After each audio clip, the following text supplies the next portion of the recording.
Çok karıştı. Niye söylemiyorsun? Çok pişmiş.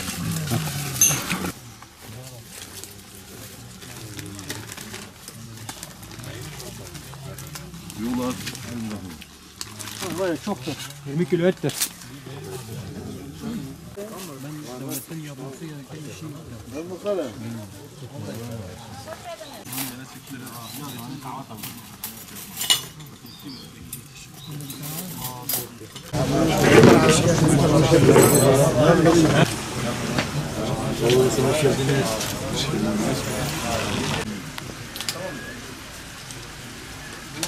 Şeyden aşağıdan getiriyoruz kaya.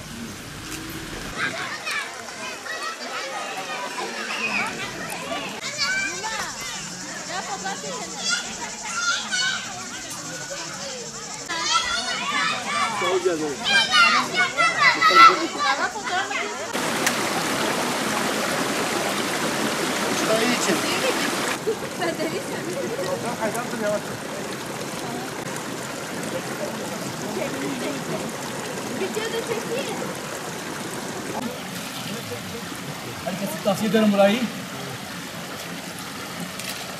Bu tarafa gerek yok. Maşallah.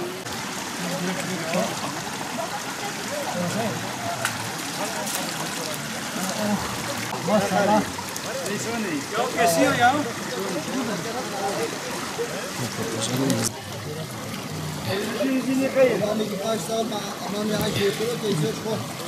Hop. Maşallah.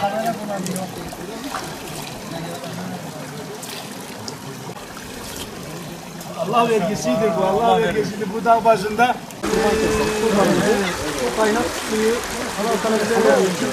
Şükür olsun diye. Şükür olsun diye. Anlatsın ne?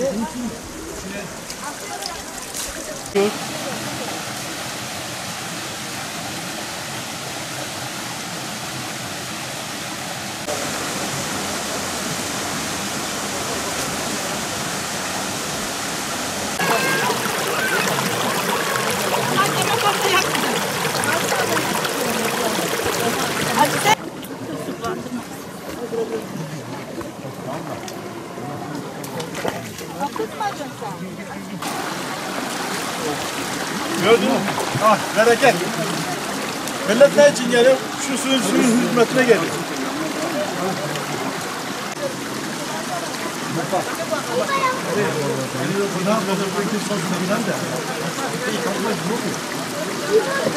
İşte gördüğünüz gibi yıllardan beri, dedelerimizden beri, atalarımızdan beri her sene Ağustos sonlarında ilahi Perşembe günü olacak. Bir ziyaret yapılacakmış. O ziyaretin amacı bu su için yapılacak. Amacı şükür etmek için. Allah-u Teala bu suyu bize vermişten dolayı biz de şükrümüzü kabul ediyoruz. Her sene de hane başı bir oğlak, bir keçi böyle et kesip millete yediriyoruz. Ta Diyarbakır'dan, Bismil'den, Batman'dan, Sason'dan bölgeden bayağı millet her sene yığılıp geliyor. Amaç neymiş? Bu suyu görmek amacıyla. Çok şükür. Yani bu suda neden besleniyoruz? Fasulyemiz, domatesimiz, yoncamız, hayvanlarımız, içme suyumuz hep buradan kaynaklanıyor. Ondan dolayı şükürler olsun yani. İstanbul'da oturmaktayım şu anda. 30 yıldır İstanbul'dayım ama her sene Perşembe günü burada ziyaret var. Kurban kesiliyor. Şu suyun hürmetine çok güzel bir yer olarak herkese tavsiye ederim. Bu su kaynak su. Yani buz gibi su. Karpuzu koy anında çatlar. O derecede güzel bir yer. Herkese tavsiye ederim. Allah'a çok şükür ben her sene aşağı yukarı her sene gelirim. Ben 30 senedir İstanbul'dayım ama her sene uğrarım buraya. Ziyaret amacıyla.